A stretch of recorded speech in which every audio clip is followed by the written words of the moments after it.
Здравствуйте, дорогие мои садоводы! Сегодня мы с вами поговорим об окучивании картофеля. Все мы это делаем, правда? Но вот зачем на самом деле, не всегда задумываемся. Часто можно услышать, чтобы куст был побольше. А ведь наука смотрит на это дело гораздо глубже. Давайте-ка разберемся, что тут правда, а что просто старая привычка, которая может нам даже части урожая стоить.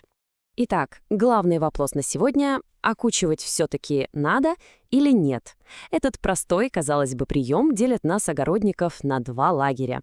Одни делают так из года в год, потому что так еще их бабушки делали, а другие сомневаются, а есть ли в этом толк. Ну что ж, давайте подойдем к этому с умом и посмотрим, что нам говорит наука. Но прежде чем мы докопаемся до сути, давайте-ка расчистим нашу грядку от сорняков, то есть от мифов. Есть три очень уж популярных, но не совсем верных объяснения, зачем нужно окучивать картошку.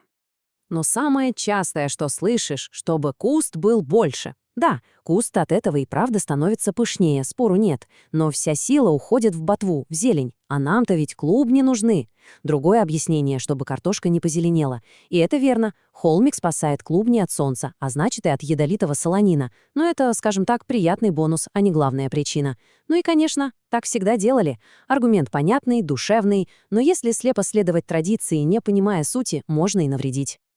А вот теперь давайте поговорим о главной, настоящей причине, по которой все опытные агрономы всегда окучивают картофель. И секрет этот до смешного прост. Все дело в защите от летней жары. Запомните, пожалуйста, вот эту цифру. Плюс 29 градусов. Это критическая температура почвы.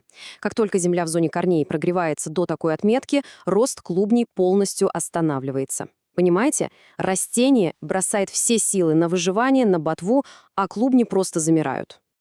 По сути, когда мы окучиваем картошку, мы создаем для ее корней и будущих клубней такой своеобразный термос. Высокий рыхлый холмик земли не дает палящему солнцу перегреть то место, где и формируется весь наш урожай. А вот посмотрите на эти цифры, чтобы было понятнее. В жаркий июльский день поверхность нашего холмика может раскалиться до 35 градусов. Настоящее пекло. А там внутри, где и наливаются наши картофелины, сохраняется идеальная температура от 18 до 22 градусов. То, что нужно. Разница-то какая, колоссальная. Ну и, конечно, есть и другие важные плюсы. Окучивание помогает растению нарастить больше подземных побегов, столонов, а ведь именно на них и растут клубни. И так можно увеличить их количество в гнезде с обычных 5-7 штук до 15, а то и 20. Представляете? Плюс, как мы уже говорили, это и защита от позеленения, и сорнякам расти не дает, и драгоценную влагу в земле сохраняет. И вот вам итог, который подтвержден многими опытами, например, по методике агронома Лорха. Правильное и своевременное окучивание дает прибавку к урожаю как минимум на 25%, а это, согласитесь, очень и очень весомо. Ну что ж, запомните, за все лето нам понадобится всего 2 окучивания. Первое делаем, когда ботва поднимется на высоту 15-20 сантиметров, а второе чуть позже, когда растения уже набрали бутоны, но еще не начали цвести. Вот-вот собираются, но еще не цветут. И тут есть несколько простых, но очень важных правил.